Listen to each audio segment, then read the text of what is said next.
दोस्तों इस वीडियो में आपको हम इम्प्रूवमेंट एग्ज़ाम से जुड़ी काफ़ी महत्वपूर्ण जानकारी देने वाले हैं। कई तरह के सवाल आपके मन में होंगे, कई तरह के क्वेश्चंस आप पूछना चाहते होंगे, जैसे कि इम्प्रूवमेंट एग्ज़ाम में कितने नंबर बढ़ सकते हैं और इसके अलावा इम्प्रूवमेंट का पेपर कैसा आता है, इम्प्रूवमेंट एग्ज़ाम का पेपर कैसा आता है और इसके अलावा इम्प्रूवमेंट एग्ज़ाम का सिलेबस क्या रहता है, क्वेश्चंस कहाँ कहाँ से आते हैं, किस तरह के क्वेश्चंस हो सकते हैं और इम्प्रूवमेंट एग्ज़ाम में नंबर बढ़ते हैं या नहीं बढ़ते हैं। कई सारे क्वेश्चंस आपके जो हैं आपको उन क्वेश्चंस का जवाब इस वीडियो में मिल जाए, काफ़ी सारे डाउट्स आपके क्लियर हो जाएंगे। तो चलिए शुरू करते हैं वीडियो को।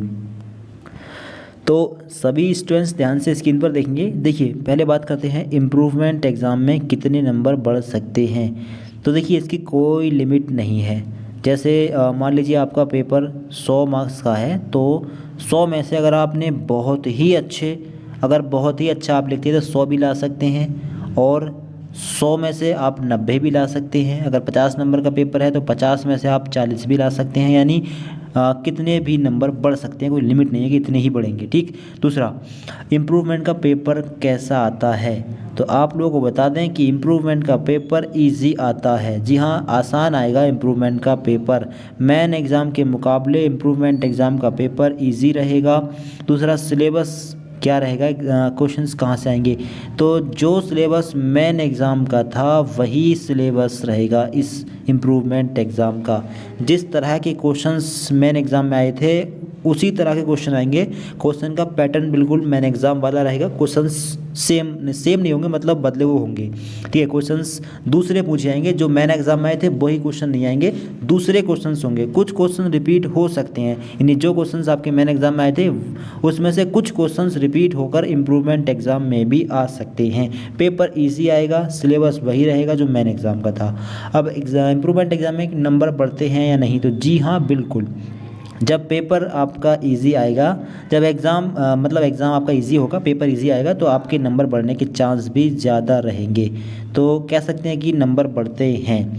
90% स्टूडेंट्स के नंबर बढ़ते हैं, चाहे थोड़े बहुत ही नंबर बढ़े, चाहे 2-4 नंबर ही बढ़े, मोस्टली स्टूडेंट्स के नंबर बढ़ते हैं क्योंकि पेपर ईजी आता है। और दूसरी बात, जो कॉपी होती है वो भी इजी चेक होती है।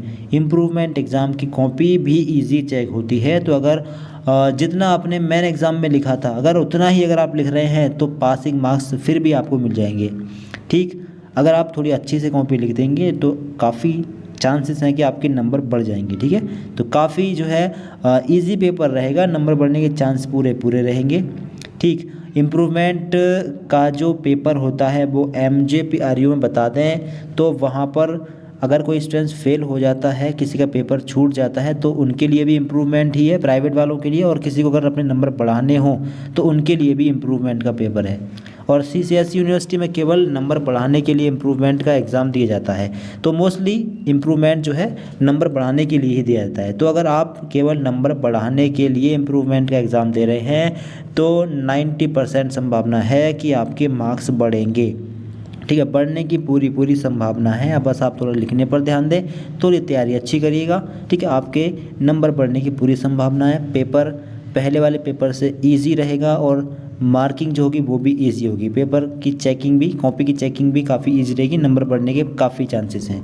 ठीक है, बाकी इसके अलावा आपके मन में कोई और डाउट्स है, कोई भी क्वेश्चन हो किसी भी तरह का, कमेंट बॉक्स में आप लोग पूछ सकते हैं। ठीक, अपने फ्रेंड्स को वीडियो शेयर कर दें, चैनल को सब्सक्राइब कर लें, कुछ जानना हो कमेंट भी कर सकते हैं। Thanks for watching this video.